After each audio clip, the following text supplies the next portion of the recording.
At the start of the TV show Doomsday Preppers, they'd always ask that featured prepper family,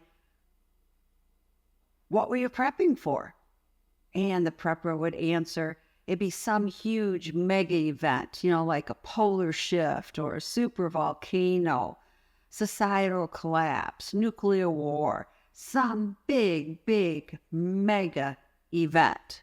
So the show's premise was that these people prepped out of fear of these type of mega events. Well, I can tell you, that's not why I prep. And I don't believe you should be living in fear of a doomsday scenario either. Hi, I'm Potpourri, and I have been posting emergency preparedness prepping videos, canning videos, gardening videos, and cooking videos for over a decade on YouTube. And lately, I've kind of been rethinking what emergency preparedness means to me. So I'd like to urge you to join me, kind of shifting gears and embracing a smarter approach to preparedness that's based on three things: logic, knowledge, and empowerment. I invite you to embrace what I call the prepper lifestyle. Now, if you've watched my channel for any time, you know I hate fear-mongering preppers and all that doom and gloom associated with it, and all those scare tactics, clickbaity titles, just to increase your anxiety even further. And the media and advertisers love to use fear to manipulate you to read or watch what they're posting or to purchase certain items. Obviously, their fear-mongering tactics work because in 2021, it was estimated that the emergency preparedness market was a $10.5 billion industry. Now, I believe fear doesn't always result in making the best decisions. I recently posted a video how when I first got into prepping in earnest, that I bought a lot of 25-year plus freeze-dried food. And now I regret that decision because basically I was purchasing it out of fear of what might come. Now that fear-mongering can also affect abilities for people to act rationally. It can lower your ability for making rational decisions, and it can gradually have you start falling down what I call the prepper rabbit hole, where you're seeing conspiracies around every corner and you're consumed by the possibility of the world ending or a world without rule of law. Do not let fear dictate how you prep. To me, prepping should be more of a lifestyle where you prepare for the everyday unexpected as well as major disasters while you enjoy your life. Oh, let me repeat that last part. While you enjoy your life. Prepping should decrease stress and anxiety, not add to it. And for me, prepping is kind of a continuum from what I call nano prepping, the very small, to mega prepping, those huge events we talked about earlier. But I feel that too much time is spent on that mega prepping events. In all likelihood, they may never occur. In fact, I think we all hope they never occur. I mean, when I was in school, early elementary, in the early 1960s, we had duck and cover drills, right? Because it was part of the Cold War era and people were afraid of nuclear war. Now, as you can see, you know your history, it never happened. Sure, it could have, but it didn't. And people spent a lot of money on underground bunkers and a lot of anxiety worrying about what if. Now, I am not advising you not to prepare for these events, but I am advising you don't prepare for them exclusively. So let's look at that prepping continuum. I classify problems based on the scope of the problem and the ramifications of the problem. And nano and micro prepping is really to be prepared for the everyday emergencies. And in a lot of cases, they have 100% chance of occurring, as opposed to those mega events. So nano events are what I call life's little frustrations. Think of the dreaded bad hair day. Yeah, I still use electric curlers to do my hair. And what I found is new electric curlers, they last from 6 to 12 months, and then they just don't heat up anymore.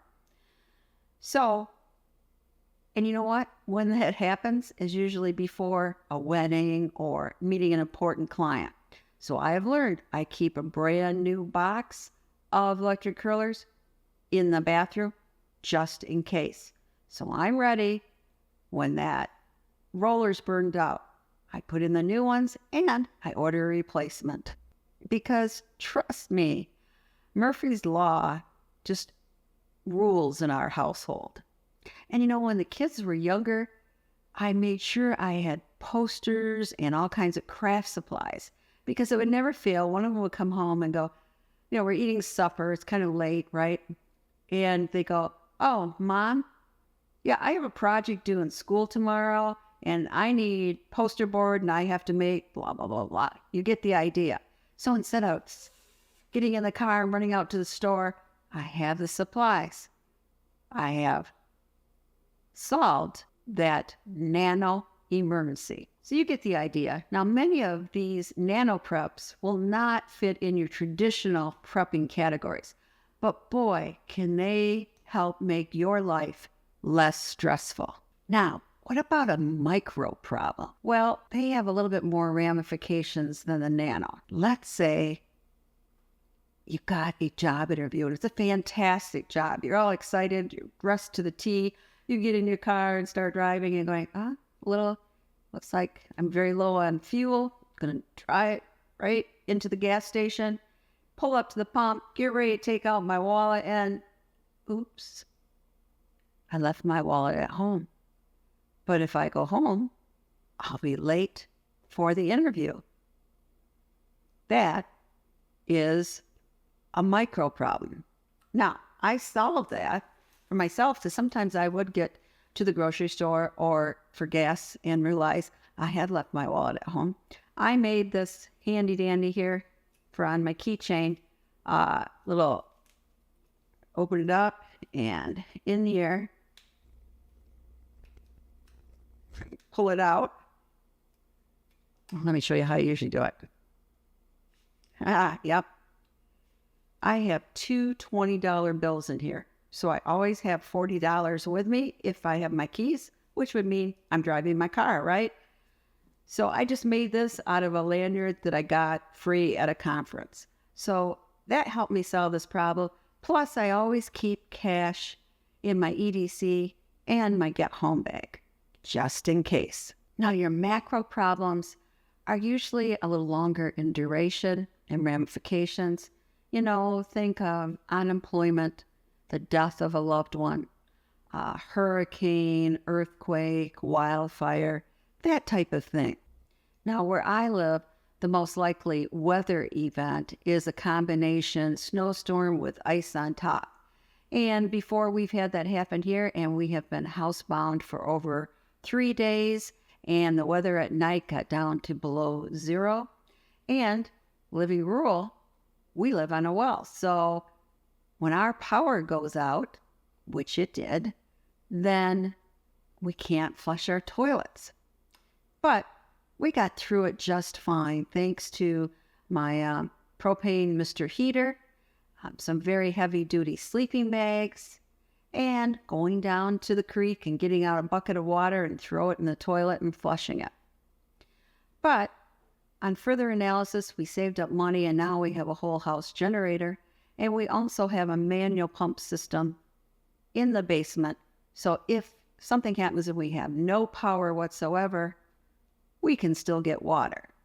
Now, of course, in that original situation, I also had our extended pantry so we had plenty of food and water.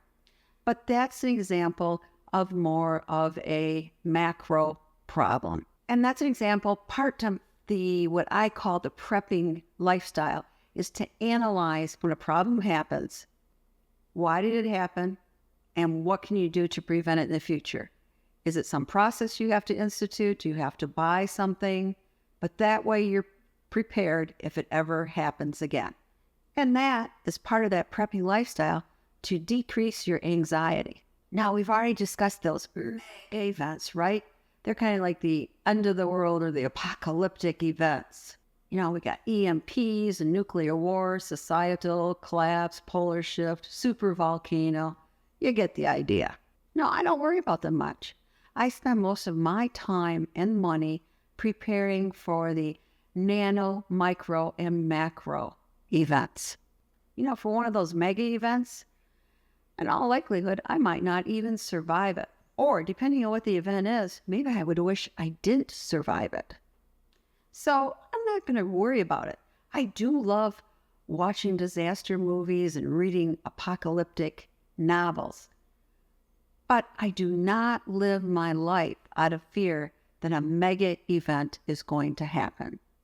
Instead, my philosophy is more what I always call the Doris Day, que sera, sera. Whatever will be philosophy.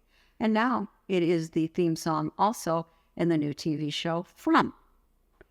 And most of my core preps that I have for that nano up to macro, I can use for those mega events too.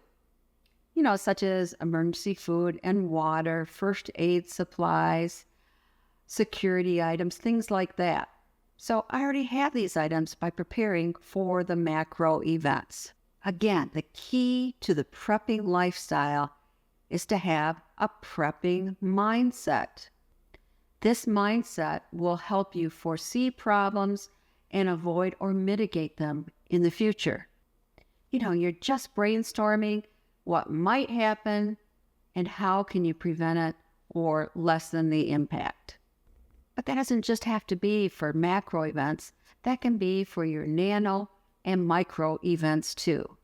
Wouldn't life be easy if you had a system where you would never, ever run out of toilet paper? And I'm not talking about buying the toilet paper. I'm talking about when you're sitting on the john and you look over and there's like only one square on the roll or nothing left at all.